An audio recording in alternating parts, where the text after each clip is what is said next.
Assalamualaikum warahmatullahi wabarakatuh. Halo anak-anak hebat, apa kabar kalian hari ini? Semoga semuanya luar biasa dan sip untuk belajar sifat kali ini ya. Tahukah kalian, bumi kita ini sangat indah dan beragam. Ada banyak sekali bentuk permukaan bumi yang menakjubkan. Pada kesempatan kali ini, kita akan membahas materi IPA kelas 3 skala besar bab 8, yaitu tentang bentang alam di Indonesia. Apakah kalian sudah siap untuk pembelajaran hari ini?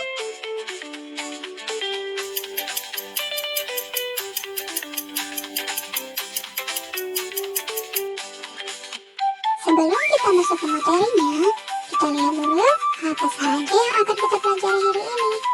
Berikut materinya.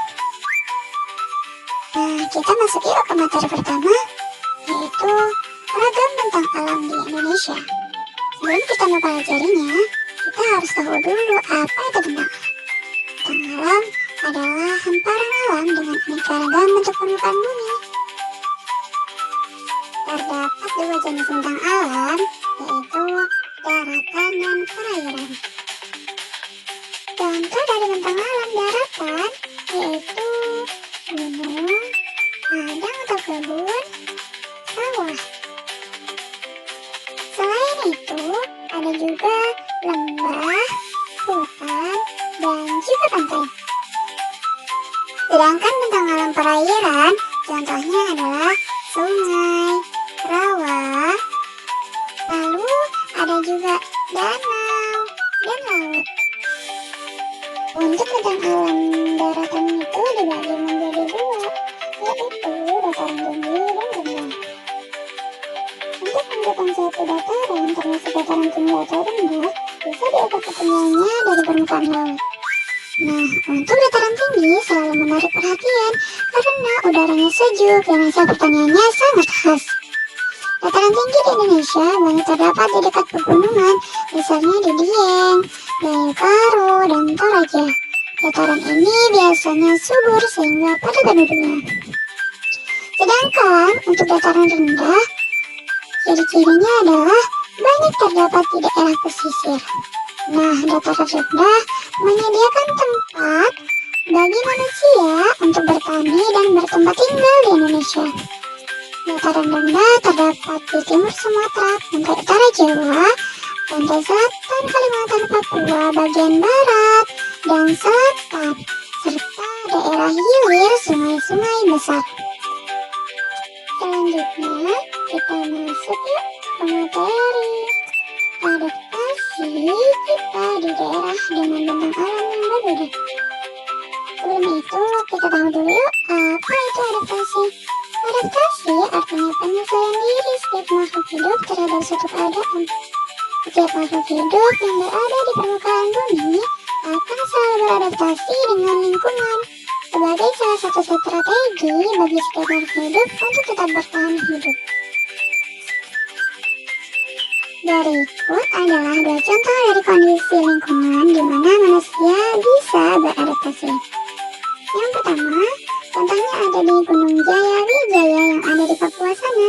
Di sana suhunya sangat dingin, serta banyak terdapat air dan es. Sementara di sisi bumi yang lain, terdapat gurun yang suhunya panas, gersang, dan sulit untuk mendapatkan air.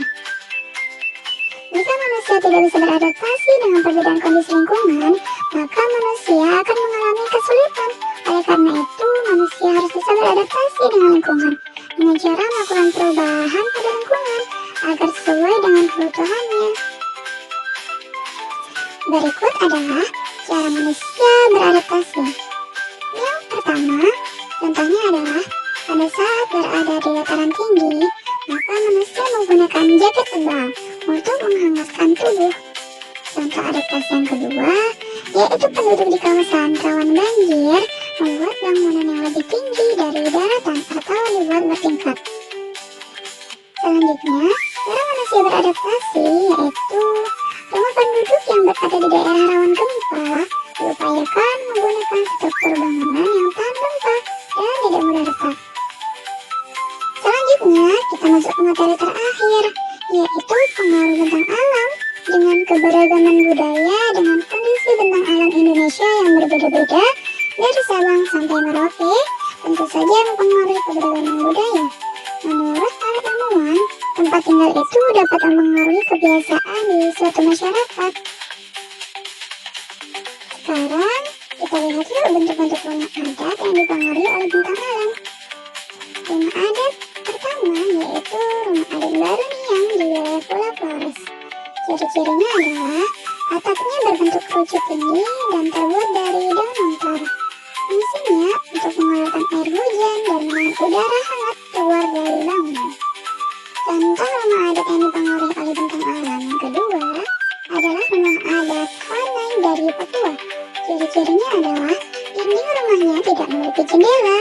Kenapa mereka tidak memiliki jendela pada rumahnya? Karena agar membuat dalam rumah itu agar suhunya tetap hangat. Selanjutnya yaitu rumah suku Bajo dari Wakatobi, Sulawesi Tenggara.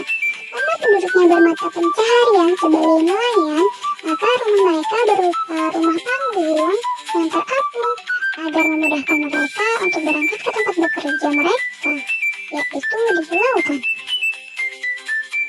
Contoh bentuk rumah yang dipengaruhi oleh bentang alam selanjutnya yaitu rumah iglu di wilayah kutub utara. Mengapa bentuk rumahnya seperti itu? Karena struktur yang bulat akan membuat udara dalam ruangan berputar sehingga menjaga suhunya itu tetap sama, yaitu tetap hangat. Dengan demikian, orang-orang yang tinggal di dalamnya akan lebih nyaman dan tidak kedinginan. Nah, ternyata bentang alam itu bukan hanya mempengaruhi bentuk rumah, namun juga mempengaruhi pekerjaan. Berikut adalah contoh pekerjaan yang dipengaruhi oleh bentang alam. Di dataran tinggi, pekerjaan yang biasa dilakukan oleh penduduk di sana adalah pertanian di bidang perkebunan, di bidang peternakan, atau sebagai pemandu wisata, pengelola properti, dan pengusaha kuliner. Sedangkan untuk di dataran rendah, pekerjaan yang biasa dilakukan oleh penduduk di sana adalah pertanian juga, namun dengan hasil pertanian yang berbeda. Selanjutnya di bidang perindustrian, di bidang jasa dan nelayan. Baik, itu tadi penjelasan tentang pembelajaran kita untuk hari ini. Terima kasih atas perhatiannya ya. Wassalamualaikum